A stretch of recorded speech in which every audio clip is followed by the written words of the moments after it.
और सरकार के बाद समाज और राष्ट्र हमारी माता है और माता के लिए काम करना जीवन की सबसे बड़ी प्राथमिकता होने वाला है। 25 में कहीं से भी इनकी सरकार नहीं बनने जा रही है, आपको क्या लगता है? सही ढंग से लोगों की समस्याओं का निष्पादन नहीं करते हैं, उनका सिर्फ दिखावापन है। इतना अच्छा एमपी है कि 18 प्रखंड है, 18 प्रखंड के अपने बीजेपी के हैं प्रखंड अध्यक्ष के नाम गिना कर दिखा दे तो मैं उनको अच्छा नेता मान लूंगा। निश्चित रूप से बदलाव होगा और समाज के और राष्ट्र के लिए बेगूसराय के लिए माननीय तेजस्वी यादव जी जरूरी हैं। ये बात हमारे समाज के लोग भी समझेंगे, आम जन भी समझेंगे और हमारे समाज के लोग भी सोचने पे मजबूर हैं कि प्रश्नवाचक चिन्ह में फंसे हुए हैं। ये तेजस्वी यादव का जन संवाद यात्रा जो है, कार्यकर्ता संवाद यात्रा फिर से शुरू हो चुका है। झारखंड चुनाव और उपचुनाव के कारण पोस्टपोन कर दिया गया था कार्यकर्ता संवाद यात्रा, फिर से शुरू हुआ मुंगेर, खगड़िया और आज जो है बेगूसराय में कार्यकर्ता संवाद यात्रा तेजस्वी यादव का था। तेजस्वी यादव यहाँ आए और हर बार की भांति यहाँ के कार्यकर्ताओं से जानने का प्रयास किए कि क्या कुछ समस्या जमीनी स्तर पर होती है। इसी बीच आरजेडी से जुड़ने के लिए बेगूसराय के कई सारे जो लोग हैं वो आए हैं। आज जो है ज्वाइन किए हमारे साथ रविंदर जी हैं।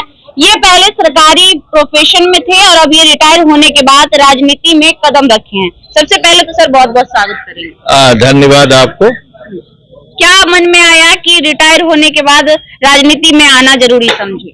समाज और राष्ट्र सर्वोपरि होता है। जब तक सरकार की सेवा किया उसका वेतन प्राप्त किया और सरकार के बाद समाज और राष्ट्र हमारी माता है और माता के लिए काम करना जीवन की सबसे बड़ी प्राथमिकता है। लोग सवाल करेंगे कि पहले तो सरकारी नौकरी जब तक था तब तक सरकार के पैसों पे ऐसो आराम कर ही लिए, अब राजनीति में आकर फिर से जनता को लूटने की तैयारी कर रहे, ये सवाल उठेगा। सवाल अनेक उठते रहते हैं और व्यक्ति अपना कर्म करते रहता है। सवालों के घेरे से ऊपर उठकर काम करना ही असली राजनीति है और समाज के लिए काम करना राजनीति की सही परिभाषा है। आरजेडी को सुनना सही क्यों समझे? क्योंकि आरजेडी के बारे में कहा जाए तो अभी तो विपक्ष में है, इससे तो कहीं कोई दो राय नहीं है। उसके अलावा भी आरजेडी पे कई तरह के आरोप लगते हैं। कई बीजेपी वाले अब बार बार कहते हैं कि ये चोरों की पार्टी है, जंगल राज से संबोधित किया जाता है, तो आरजेडी को कैसे देखते हैं? आरजेडी हमारे राष्ट्रीय नेता आदरणीय लालू प्रसाद जी आरजेडी के तहत पूरे बिहार में गरीबों को, वंचितों को, अल्पसंख्यकों को, सभी समाज धर्म के लोगों को बोलने का आवाज दिया। उनको गरीब गुरबों को आदर के साथ जीवन जीने का आवाज दिया। एक बड़ी परिवर्तन है समाज के लिए और बिहार के लिए और माननीय तेजस्वी यादव जी के युवा नेतृत्व में पूरे बिहार में एक माहौल बना है कि काम कैसे होता है। एकमात्र उदाहरण जब ये उप मुख्यमंत्री थे तो कितने शिक्षकों का, कितने और सरकारी पद पे लोगों की नियुक्ति की गई है। तो इनको एक आशा की किरण से पूरा बिहार देख रहा है और मैं भी इनको नेता मानता हूं, इसलिए मैं इनके नेतृत्व को स्वीकार किया। आप कह रहे हैं कि लोग आशा की किरण तलाश रहे हैं इनमें, लेकिन अब सत्ता पक्ष वाले कह रहे हैं कि आरजेडी का बेड़ा अब डूबने वाला है। 25 में कहीं से भी इनकी सरकार नहीं बनने जा रही, आपको क्या लगता है?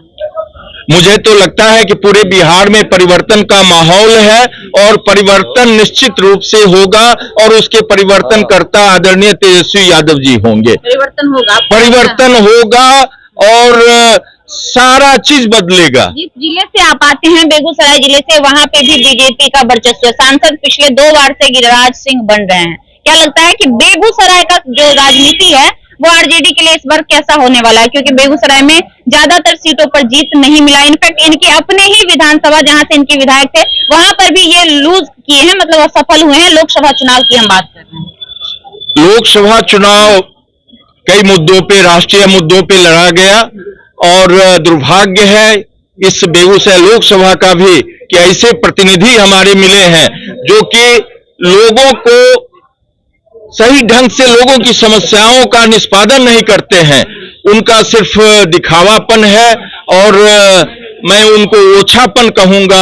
ऐसे प्रतिनिधि ना होना ही अच्छा है और भविष्य में हमारे युवा नेता तेजस्वी यादव जी के नेतृत्व में लोकसभा में भी यहाँ के प्रतिनिधि आरजेडी और आरजेडी के महागठबंधन के होंगे। में तो जनता ने नकार दिया आपको, बेगूसराय की जनता ने। आप कैसे उम्मीद करते हैं कि विधानसभा में आपको एक्सेप्ट करेगा? विधानसभा में मैडम निश्चित रूप से एक्सेप्ट करेगा और विधानसभा के अधिक से अधिक सीटों पे महागठबंधन और आदरणीय तेजस्वी यादव जी के नेतृत्व में आरजेडी सफलता पाएगी। आप सामान्य वर्ग से आते हैं, भूमिहार समाज से आते हैं। कहा जाता है जो भूमिहार समाज है वो बीजेपी के कट्टर समर्थक है। अगर बेगूसराय की बात कर ले तो कहीं ना कहीं उन समाज को ही कोरिलेट करके कहा जाता है कि गिरिराज सिंह के जीतने का श्रेय उन्हीं समाज को जाता है। तो आप कैसे, कहां से किधर से राजनीति आरजेडी में आ गए?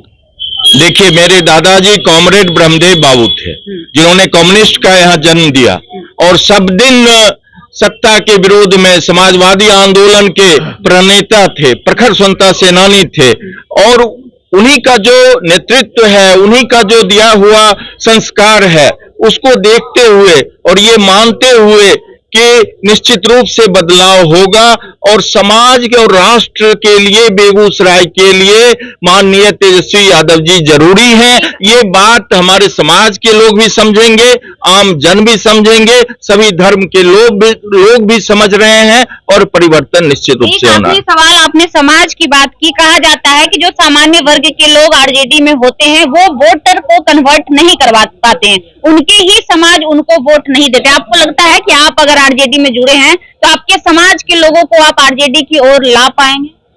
निश्चित रूप से मैडम, मैं भी बचपन से ही सामाजिक और राजनीतिक गतिविधि में रहा हूं और उसका लाभ अब मिलेगा और हमारे समाज के लोग भी सोचने पे मजबूर हैं कि प्रश्नवाचक चिन्ह में फंसे हुए हैं, तो निर्णय वो लेंगे और निश्चित रूप से निर्णय सकारात्मक होगी और वो निर्णय वोट में परिवर्तित होगी। जी निश्चित।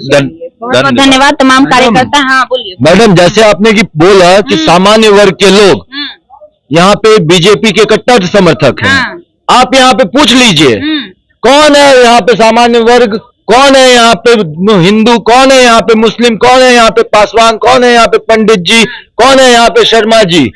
सारे धर्म, सारे जाति, सारे समुदाय के लोग आज यहाँ इकट्ठा है। तो मैं कैसे मान लूं कि मैं जिस जाति से हूँ सिर्फ वही जाति मेरे साथ खड़ी है? मेरे साथ तो पूरी जनता खड़ी है और जब जनता की लहर उठती है आती है तो आरजेडी को असफलता क्यों हासिल होती है? गिरिराज सिंह दूसरी बार यहाँ के सांसद बने, इस पर हमने सवाल किया था।